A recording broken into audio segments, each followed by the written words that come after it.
Welcome to Byte-Sized Tech, your weekend edition of what's trending in tech and gadgets. Hey, everyone. We've scoured the digital landscape for the five most captivating stories shaping your tech world this week. Yeah, lots happening.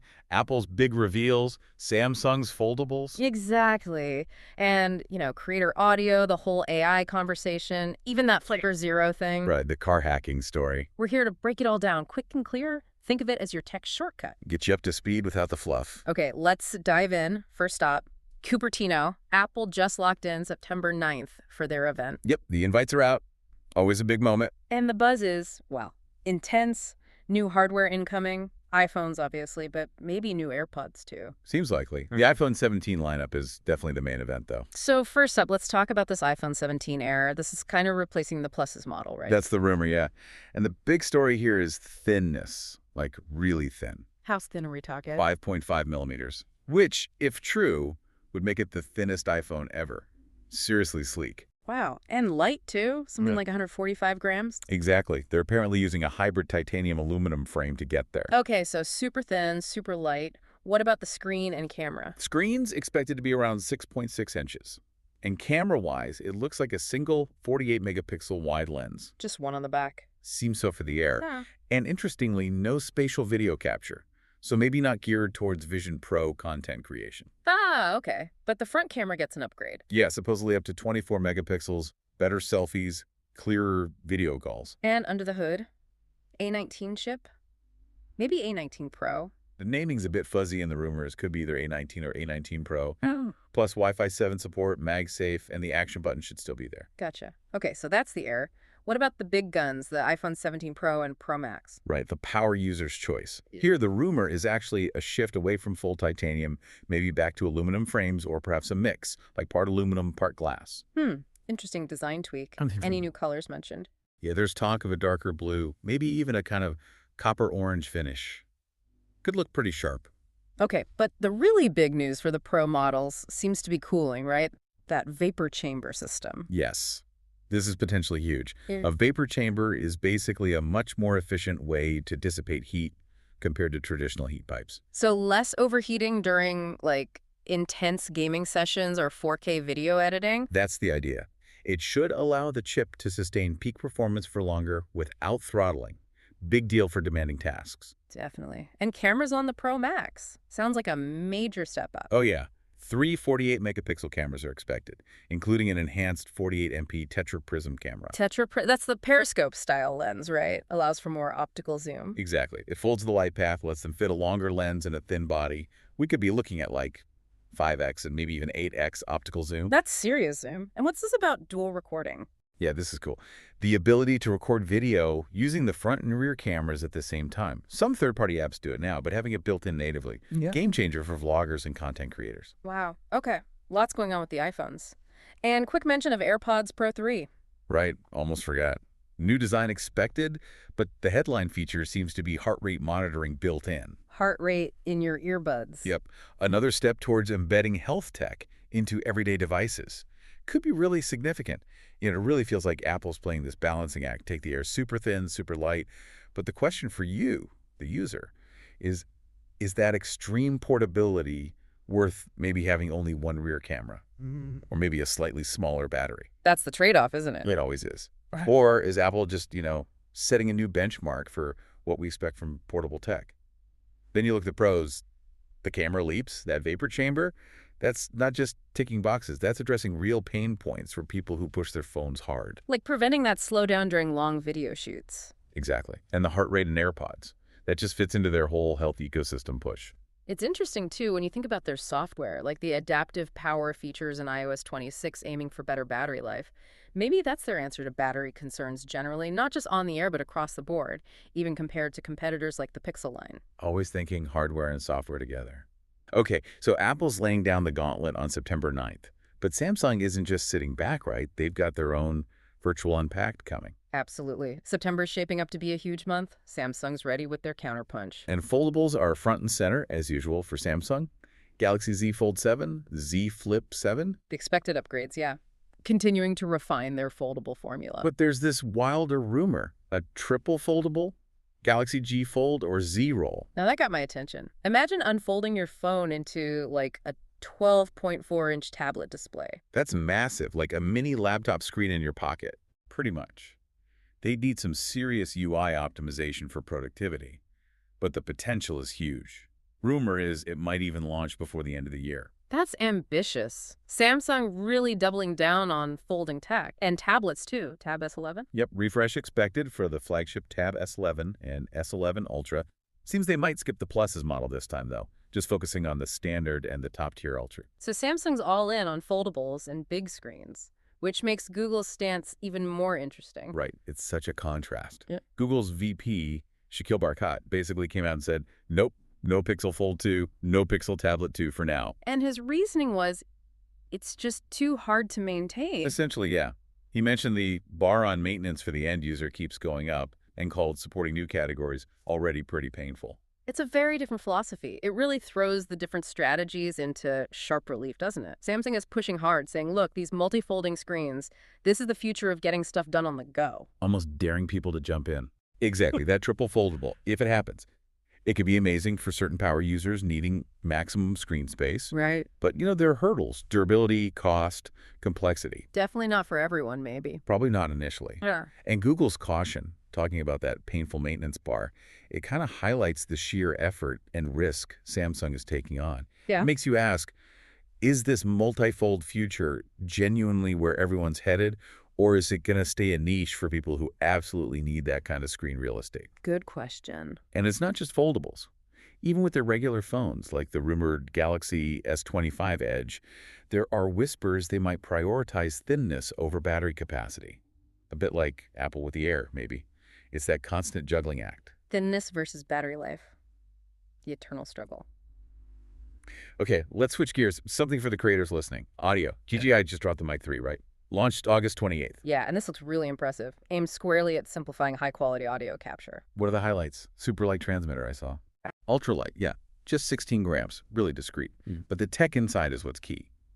Adaptive gain control, for instance. What does that actually do? It basically stops your audio from clipping, getting distorted because it's too loud, and it helps balance out quiet and loud sounds automatically.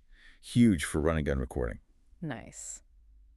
Less fiddling with levels. What else? 3 voice tone presets, regular, rich, bright, so you can tweak the sound profile. 2 levels of noise canceling to cut down background rumble. And this is big. Dual file 32-bit float internal recording. 32-bit float. That sounds technical. Why is it good? It essentially captures a massive dynamic range. Think of it like audio headroom. It makes it incredibly hard to digitally ruin your recording by recording too loud, gives you loads of flexibility when editing later, plus 32 GB of internal storage for backup recording. Peace of mind, basically. And it supports multiple mics. Yeah, that's another standout. Up to 4 transmitters, talking to potentially 8 receivers. So multi-person interviews, complex camera setups, much, much easier. Attach it with a magnet or a clip. Yep, and they even have colorful windscreens, which is a nice touch. But what about battery life? Always crucial. Pretty solid. 8 hours for the transmitter, 10 for the receiver. And the charging case gives you like 2.4 extra charges, totaling around 28 hours. Plus, quick charge gets you 2 hours from just 5 minutes. Wow, that's decent. And connectivity. DJI ecosystem and Bluetooth. Both. Connects directly to their Osmo audio stuff, or just pair it via Bluetooth to your phone. Very versatile. This DJI Mic 3, it really seems designed to solve problems creators actually face. That adaptive gain, the 32-bit float recording, these aren't just specs on a sheet. They make a real difference in the final product. Absolutely. Better audio quality with less hassle. The adaptive gain means less worry about sudden loud noises ruining a take. And 32-bit float, that's like insurance against clipping your audio. It saves so much time and stress in post-production. I can see that. And the multi-device support. Think about micing up a panel discussion or filming an event with multiple cameras. This system seems built to handle that complexity much more smoothly. It really prompts the question, doesn't it? For anyone creating content, beginner or pro, how could tech like this just elevate your game and simplify your process? Making pro features more accessible. Love it. Okay, let's zoom out a bit now. The big picture. Artificial intelligence. There's been chatter lately, hasn't there? Like, have we hit peak AI hype? Yeah, that phrase has been floating around. Maybe a sense that the initial, almost frantic excitement is meeting some real-world friction. Like OpenAI's GPT-5 rollout. Sounded a bit bumpy. Oh, yeah. Definitely some turbulence there. Users reported connection problems and the voice mode wasn't always working right, and some felt it was. I think the term used was cold and clinical, compared to GPT-4 anyway. Let's percent. Something like that. Mm. Even OpenAI's CEO admitted they kind of botched the launch. They Yeah. actually brought back GPT-4 as an option because of the feedback.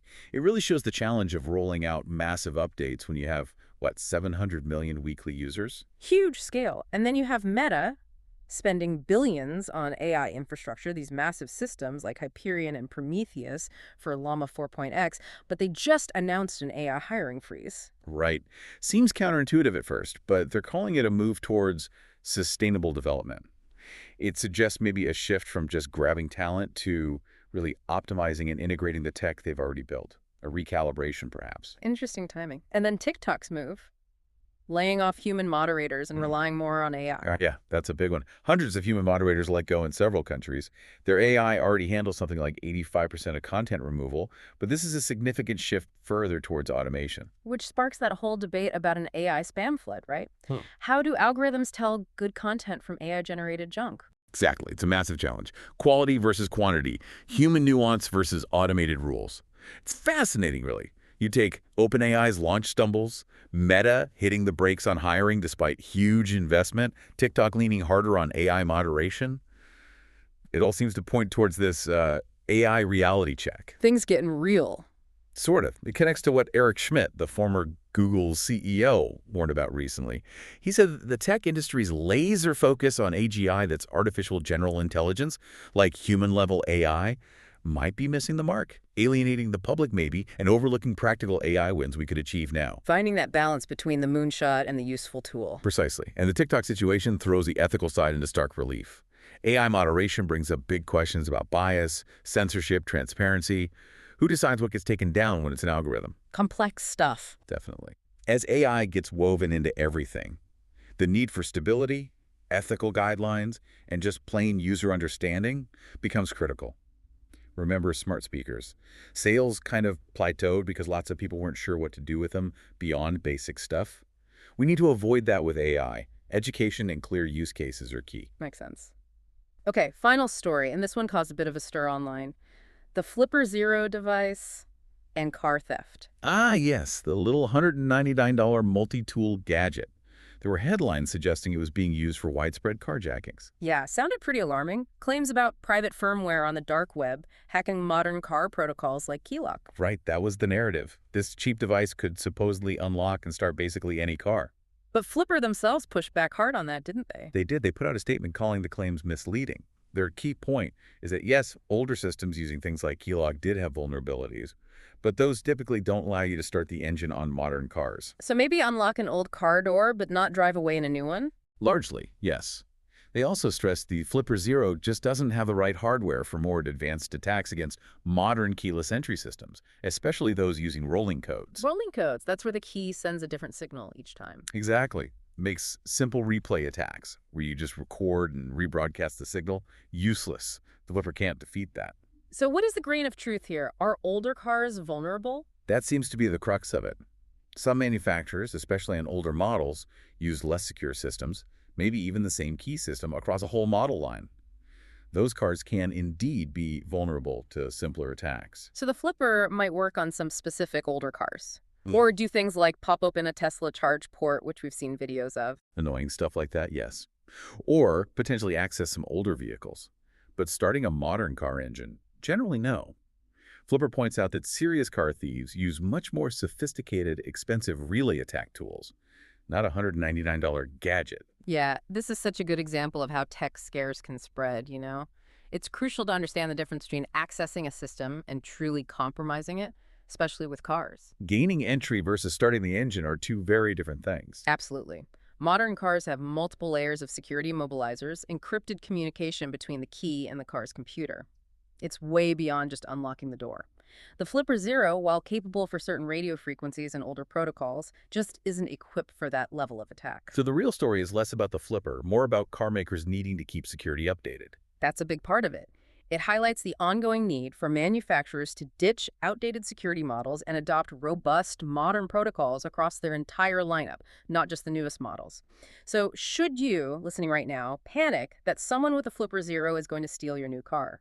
Probably not. Almost certainly not. But the whole episode does shine a light on the difference between scary headlines and the actual state of vehicle security. It's a good reminder to be a bit skeptical. Definitely a good reminder. Wow, what a week. From Apple's design push with the thin air and powerful pros, Samsung dreaming up triple foldables, DJI making pro audio easier. To the ongoing AI evolution, the hype versus reality, and even busting some myths about car hacking tools. It really shows how fast everything moves and that constant tension, right?